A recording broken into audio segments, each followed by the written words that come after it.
नमस्कार दोस्तों, मैं आपका साथी रजत पाल आपके अपने परिवार टॉप 5 में आपका हार्दिक स्वागत करता हूं। आशा करता हूं आप सब एकदम बेहतर होंगे, बेहतरीन होंगे। तो जैसा कि रिवीजन सप्ताह में चल रहा है, तो आज हम पहुंच चुके हैं अपने टॉप 3 सेंट्रल आइडिया। यानी अगर आप एग्जाम में अगर ये 3 सेंट्रल आइडिया ही याद कर लेते हैं, तो चाहे आप पोइट्री में और कुछ याद करें ना करें, लेकिन ये 3 सेंट्रल आइडिया आप जरूर याद कर जाइए। आपको एग्जाम में इन 3 में से एक देखने को जरूर और 100% मिल जाएगा। ठीक है, तो चलिए शुरू करते हैं। क्योंकि मैंने देखिए पिछले 5 सालों का रिवाइज जो मतलब अगर देखा जाए पूरे 5 सालों को मैंने स्टडी किया है, तो उसमें ये 3 सेंट्रल आइडिया ऐसे हैं जो हर एक एग्जाम में एक तो पूछा ही जा रहा है। ठीक है, एक सेंट्रल आइडिया हर एक एग्जाम में लगभग पूछा जाता ही जाता है। तो चलिए करते हैं पहला सेंट्रल आइडिया, जो कि हमारा टाइगर इन द जू, जिसको लिखा है किसने? जॉर्ज लेजली नोरिस ने। किसने लिखा है? जॉर्ज लेजली नोरिस ने। ठीक है, ये में पोएट याद होने चाहिए। ठीक है, या तो लेजली नोरिस याद कर लीजिए जो आपकी बुक में मोस्टली दिया है, वरना पूरा नाम याद कर सकते हैं तो पूरा नाम लिख लीजिए। लिखा है in the poem a tiger in the जू। पोएम कौन सी है? टाइगर इन द जू। The poet George Leslie Norris. Poet कौन है हमारे? George Leslie Norris.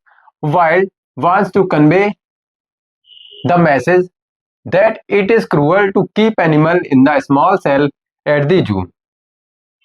George Leslie, ये ये नहीं होगा यहाँ पर। George Leslie Norris wants to convey, यानी एक मैसेज देना चाहते हैं। क्या मैसेज देना चाहते हैं? कि ये क्रूअल है, ये निर्दयी है। क्या? जो जानवर है उनको रखना किस में रखना? स्मॉल सेल में, छोटी सी जेल में रखना, छोटी सी चार दीवारी में रखना। एट द जू, यानी जो कहते नहीं है जू में छोटी सी चार दीवारी में जानवरों को रखना बहुत ज्यादा क्रूअल है। ठीक है, away from there natural habitat, किससे दूर रखना? जो उनका निवास स्थान है, जो उनका प्राकृतिक रहने का स्थान है, उससे अगर उन्हें दूर रखकर एक पिंजरे में कैद कर दिया जाए जू के, तो ये क्या है? बहुत ही ज्यादा निर्दयी वाला काम है, निर्दयता वाला काम है, बहुत ही ज्यादा क्रूअल वर्क है। They feel angry, helpless and unhappy. अब वो क्या करते हैं? जब वो उन्हें ऐसा बंद कर दिया जाता है तो वे गुस्से में रहते हैं।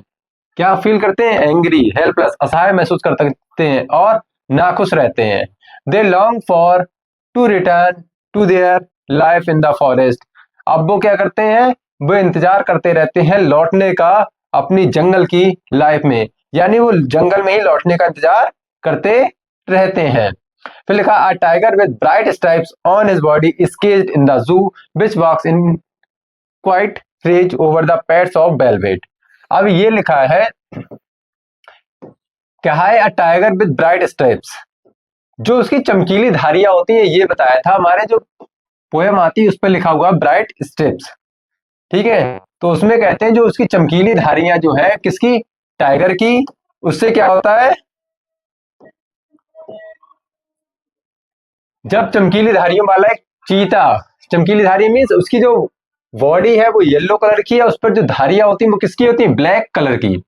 उसे क्या कर रखा है? कैद कर रखा है। किसमें? जू में।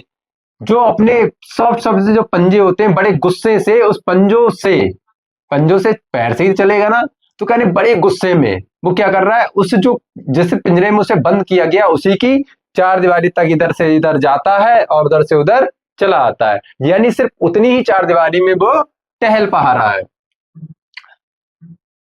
When it is in the jungle, in his natural habitat, links in shadow and slips through the long grass near the water source to catch the healthy deer।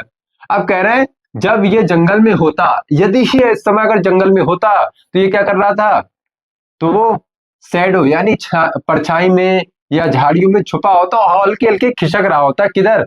Long long grass से खिसक रहा होता। किधर? Near the water source. Long grass जो लंबी लंबी झाड़ियां होती है उनमें छुपा होता, धीरे धीरे खिसक रहा होता। किधर? जिधर जब पानी का सोर्स होता है, चाहे तालाब हो, चाहे नदी हो, चाहे कहीं पर भी हो। किसके लिए? टू कैच हेल्दी डियर, यानी जहां पर जो डियर आती है पानी पीने, तो उनका शिकार करने के लिए वो दबे पैर बड़े ध्यान से उसको घात लगाए हल्के हल्के हिरन की तरफ खिसक रहा होता है, यानी जैसी वो उसके पास आती, जैसी वो पानी पीने आती तो उस पर झपट पड़ता। While roaming he terrorise the villagers near the boundary of the forest. अब कह रहा है अगर वो जो है फॉरेस्ट की बाउंड्री यानी फॉरेस्ट के जो किनारे पर अगर वो घूम रहा होता और वहां के विलेजर्स जो गांव वाले होते उनमें वो आतंक अपना मचा रहा होता, यानी उन्हें वो डरा रहा होता। किससे डरा रहा था? With his bare teeth and clause. किससे? वो अपने दांतों से, अपने जो नुकीले दांत होते हैं उनसे और अपने पंजों से उन्हें बहुत ज्यादा डरा रहा होता। The poem contrast a tiger in the जू with the tiger in its natural habitat. अब ये कंट्रास्ट कहा है यानी विरोधाभास हो गया किसमें? अ टाइगर इन द जू, यानी जब जू में टाइगर दिखाया जाता है उसके बारे में बताया है। फिर जो उसका प्राकृतिक निवास होता उसके बारे में कंट्रास्ट ही तो शो किया है कि नेचुरल हैबिटेट यानी जब जंगल में टाइगर होता तो वो कैसा होता। अब जो उसे पिंजरे में कैद कर दिया तो वो कितना असहाय हो गया, कितना हेल्पलेस हो गया है, वो अब कुछ भी नहीं कर पा रहा है। ठीक है, तो ये है पहली पोएम का सेंट्रल आइडिया जो आपको याद करना है अच्छे से, बिल्कुल अच्छे से। आपके पास जो भी हो जरूरी नहीं है कि यही याद करो, ठीक है, आपके पास जैसा भी जो भी सेंट्रल आइडिया हो बस इस चैप्टर का याद जरूर कर लेना। फिर सेकंड हमारा सेंट्रल आइडिया जो है द वॉल पोएम, जिसे लिखा है जॉन बेरीमैन ने। जैसे मैंने सबके यहाँ वो भी बताया था ट्रिक, क्या बताया था मैंने? जॉन ने वॉल को बेरी जोर से मारा, जॉन ने वॉल को बेरी जोर से मारा। ठीक है, तो इस तरह से हमने ट्रिक पढ़ी थी। In the poem the wall poem which is composed bye John Berryman. क्या है जो वॉल पोएम है, इस पोएम में जो किसने लिखी है? जॉन बेरीमैन ने लिखी है। The wall symbolises our family and friends and the loss of wall symbolises their death. इसमें से जो बॉल आई है, बॉल किसका सिंबल बताया गया है? हमारी फैमिली का, हमारे फ्रेंड का, हमारे रिलेटिव का, हमारे विलव्ड का। और जो लॉस ऑफ बॉल है यानी बॉल का जो खोना बताया है वो किसको बताता है? उनकी मृत्यु को बताता है। यानी जब बॉल, एक बच्चा होता है जब वो बॉल खो देता है, कहते हैं कि यही बात होती है जैसे वो कोई भी अपना हुआ, जैसे लेट सपोज कोई तुम्हारा इतना प्रिय व्यक्ति हो और तुम उसको खो दो, तो क्या उसकी जगह कोई दूसरा व्यक्ति ले सकता है? शायद ही कोई ले सके, वरना उसकी जगह आपके लाइफ में कभी भी वो जगह खाली हो जाती है, उसकी जगह कोई नहीं भर सकता। तो वही कहा है, as we grow older we become more and more expose to the reality that we will one day lose them.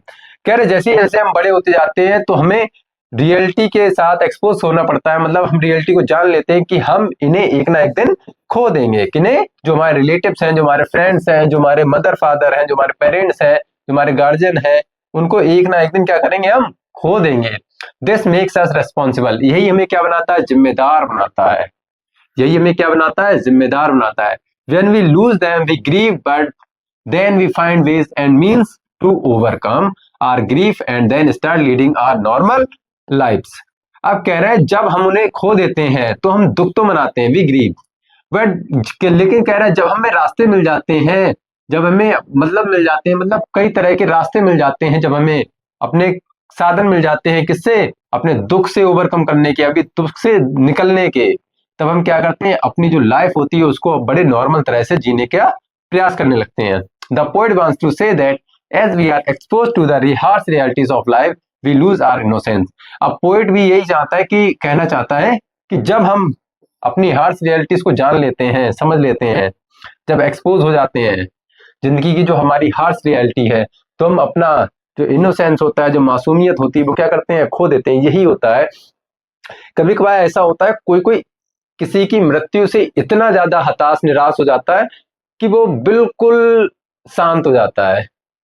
एक मासूम सा बच्चा जिसकी कोई पेरेंट्स की डेथ हो जाए, उसको उनसे बहुत ज्यादा लगाव हो, तो वो कभी कभार तो इतना सदमे में हो जाता है कि उसे सच में कुछ सोचने समझने की क्षमता ही खत्म हो जाती है। वो एक जगह खड़ा है तो खड़ा ही है, देख रहा है तो देख ही रहा है, मतलब हंसी नाम का उसके जिंदगी से हंसी तो हमेशा के लिए गायब हो जाती है। ठीक है, तो फिलहाल हमें क्या करना चाहिए? हमें दुख तो मनाना चाहिए लेकिन एक लिमिटेड समय के लिए, 1 दिन 2 दिन सप्ताह भर, पर इससे ज्यादा नहीं, क्योंकि हमें अपनी जो लाइफ है, जो हमसे लोग जो आशा करते हैं, हमें उनके लिए भी तो कुछ करना होता है। ठीक है, तो बस हमारा ये तीसरा और लास्ट सेंट्रल आइडिया है जो बहुत ही ज्यादा इंपॉर्टेंट है। और ये सच में ये वाला जो चैप्टर है ये भी बहुत इंपॉर्टेंट है, जो पोएट्री है।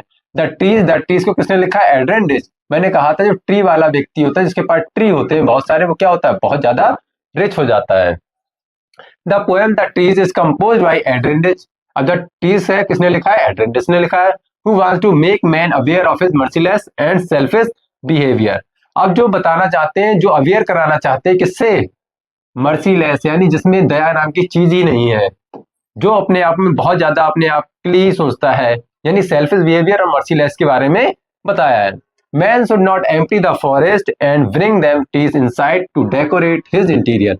अब कह रहे हैं मैन जो आदमी है, जो हम लोग है, हम लोग क्या करना चाहिए, जंगलों को खाली नहीं करना चाहिए, और जो वहां के पेड़ हैं उनको अपने घर में डेकोरेट करने के लिए अंदर नहीं लगाना चाहिए।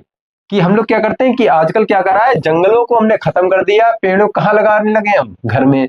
यानी जंगल, पेड़ों का असली असली जगह कहाँ थी, जंगल, लेकिन जंगल को हमने खाली कर दिया, पेड़ों को लगा लिया है घर में। तो वही कहा है कि जंगलों को हमें खाली नहीं करना चाहिए, हम खाली, और उनके पेड़ों को हमें अपने घर में, अपने अंदर घर में उन्हें डेकोरेट करने के लिए नहीं काटना चाहिए।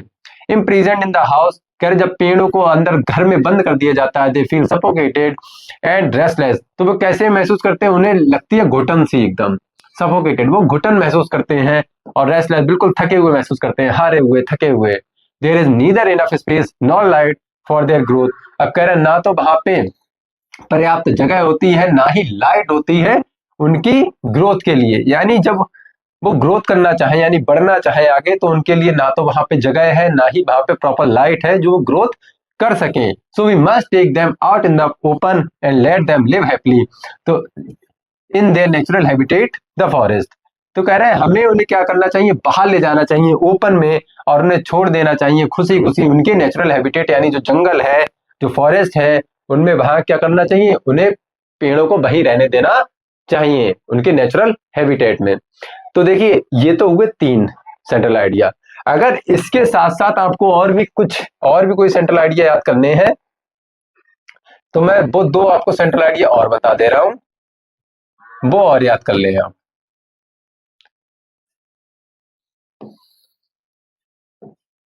क्योंकि वो दोनों सेंट्रल आइडिया भी बहुत पूछे जाते हैं। डस्ट ऑफ स्नो, अगर आप इससे हटके भी और कुछ याद करना चाहते हैं, अगर ये भी याद है तो बहुत अच्छी बात है, द डस्ट ऑफ स्नो, और दूसरा है fire and ice, fire and ice. फिलहाल देखिए, फिलहाल तो यही है कि वो जो आपको सेंट्रल आइडिया है वो इन्हीं 3 में से आपको जरूर देखने को मिल जाएंगे। लेकिन अगर आप इन दोनों को भी याद कर लें तो ये भी सोने पे सुहागा होगा। कभी कभार ये होता है कि कभी कभार रेयर केस में ऐसा हो सकता है कि उन 3 में से कभी ना आए, वरना हर एक सेट में, हर एक एग्जाम में वो जरूर आया हुआ है। ठीक है, तो चलिए बस इतना ही था आज की क्लास में। बाकी मिलते हैं नेक्स्ट क्लास में नेक्स्ट चीज के साथ। तब तक के लिए नमस्कार, जय हिंद।